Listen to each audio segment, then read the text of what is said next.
Let's do a review today and catch up on the state of my collection 2025. So definitely some changes. I have this Tudor Pelagos 39 on the wrist, wears really well on the strap. Bark and Jack NATO, really nice summer watch. It's light. So quickly we'll go through why I have these pieces, why I let some of the other ones go. So starting with the Pelagos, always really like this watch. I like the kind of muted nature of it. One thing I like about this one over, let's say, the FXD is I have it on the bracelet. So I have the optionality between the bracelet, which in my opinion is really good. Bit long clasp, but overall really good. And NATOs or straps. This is kind of my day-to-day watch in the summer, very light. I've also recently used this to travel. There's been a lot of videos warning people about watch theft across Europe and London specifically. I wore this watch on a strap. It's a little bit less flashy, can go under the radar. So very good travel, very good summer watch, light. Now, I did have a video where I compared this watch against the Omega No Time to Die. I had that Omega for a while. Really liked the watch overall, really liked the styling. I wound up letting it go. I think day to day, it's styled almost as a tool watch, but twice the price of this one. Additionally, I had some issues with the bracelet. I had the short bracelet, the long bracelet. I had the Uncle Straps bracelet on it. It always bothered me that the OEM bracelet, which I think looks the best, neither the medium or the short version fit me very well. I was in between the two holes, so I could never get the right fit with it.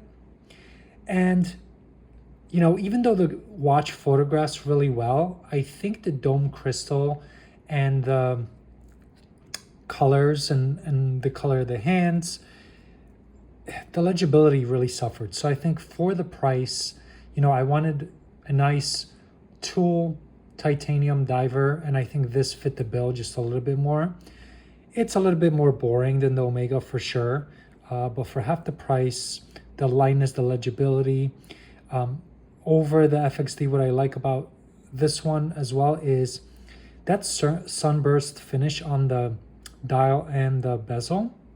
In most situations, you don't see it. It looks matte, but in direct sunlight, it does have a sheen to it, which I really like, because I think the matte look for a $3,000 to $4,000 watch, it makes it look a little bit less like a luxury piece, and I think the Pelagos does a really good job with it. Wears really well on my 6.75 inch wrist. So really like this one. It's been my day-to-day watch this summer. Now, what else do I have? Because I let go of the No Time to Die, I'm a big Omega fan, and specifically Seamaster. I've always liked the Seamaster the best. It was the first luxury watch I knew about. I have this, I think it's Gen 2 Seamaster, Gen 3. Now, I've had all of them. So I've had the brand new one from 2018. I've had No Time to Die. I've had the original Brosnan, and then the Casino Royale. And while I do think the Brosnan is one of the better ones you can get, it was one of my favorites, it still wears a little bit bigger, even though the case size is the same. And I felt for the price, I wanted kind of the raised indices. I wanted a little bit more flash. Casino Royale was almost there, but ultimately I settled on this one. So I have a video on why this wears really well on smaller wrist sizes, and I think it's just so much slimmer and smaller at 41 than the brand new version, but also it wears a little bit smaller visually than the Brosnan, and that's mainly because the bezel. So while the case size is also 41, like the Brosnan. It's a little bit thicker. The bezel is thicker, so the crystal overall is smaller and the dial looks smaller, so it wears a bit small on the wrist. And I think all the pieces of what I wanted in a Seamaster are basically what's covered on this one. So it's slimmer, 41-inch case. You know, it doesn't have the waves. I actually do like the waves, but it doesn't have them. Really nice blue with these gray markers. Now they come alive in the sunlight. They're a little bit more muted in this lighting, but I think the contrast of this watch, the white against the blue, is so nice. And I think in darker lights it even looks a little bit black, but in most lights it's navy or light blue. So this, out of all the Seamasters I own, has been my favorite so far. And I do really like the bracelet. I have it on this, I think it's Anchor straps strap here with the point. Wears really well. Really enjoy this watch overall. So this is the Gen 3 Seamaster. So what else do I have here? I move on to the Tudor Black Bay 58 GMT. Really like this one. I was wearing it for a while with the steel reef green bezel to make it look like the Harrods. But overall, really enjoy this watch. I would say out of all my watches, this is probably the fit I like the most on the wrist. And 39 millimeters. Now, yes, lug to lug measurement and diameter and all these things matter. But what's interesting is this Tudor Black Bay 58 is 39 and this Pelagos is 39, but you could see the Pelagos wears actually a little bit smaller than 39 because look at the size of the bezel. The bezel is thicker on this one, so it actually looks quite a bit smaller on the wrist, I would say, almost like a 38, whereas I think this is almost like a true 39. So to me, visually, this is the perfect sizing. And I originally owned the Black Bay 58, the gilt. I got that for my birthday, actually, and I stupidly sold it. I should have kept it, and I was looking to rebuy it, but then this version came out and it's so close in terms of sizing and style to that gilt 58 that I wound up picking up this one instead. This is the only watch I actually bought from an AD. Really enjoy it. I have the Jubilee bracelet for it, and really good wear, really nice bezel action, and very versatile watch. So really enjoy this one.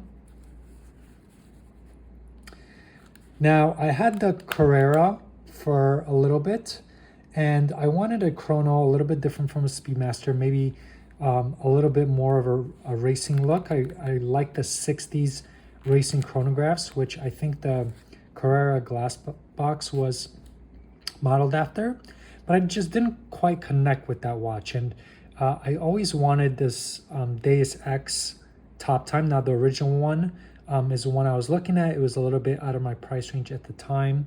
I have a connection with the brand.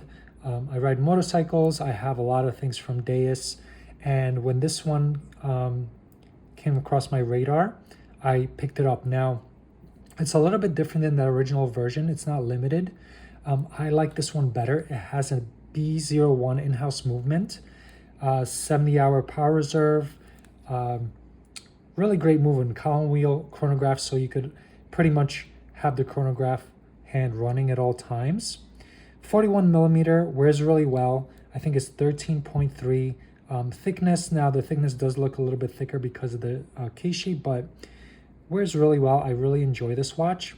I think Breitling is overlooked quite a bit, and I think, you know, with some of the models they're coming out with, I think they're definitely having a resurgence. Wears really well. Really enjoy this watch and instantly connected with it. So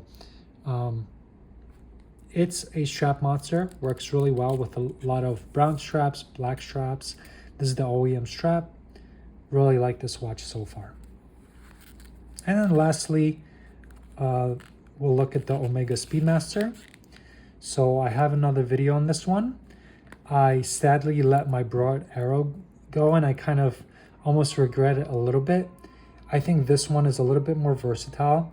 What I like about the 3861 is how it wears. I think the shorter lug to lug and the curve of the lugs really hugs the wrist well.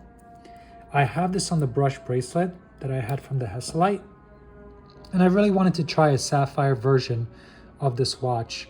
Now, I probably will miss that broad arrow. It was different. It was a little bit more elegant, but I'm looking forward to wearing this one and seeing if this is a keeper. I think it's such a versatile watch. It's definitely a watch that could be your one watch collection. It goes with so many different straps. It looks elegant, vintage, and just a classic look. So definitely are enjoying this one and thinking maybe it stays in the collection. So that's overall where I'm at today.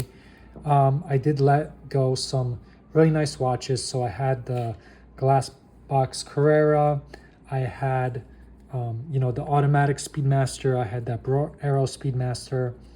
So let some go. I usually like to keep my collection below a certain amount, so that kind of forced sells on a few.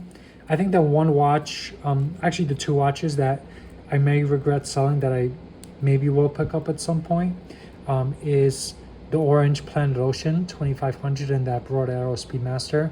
I just couldn't justify having two Speedmasters in the collection for now. So we'll see.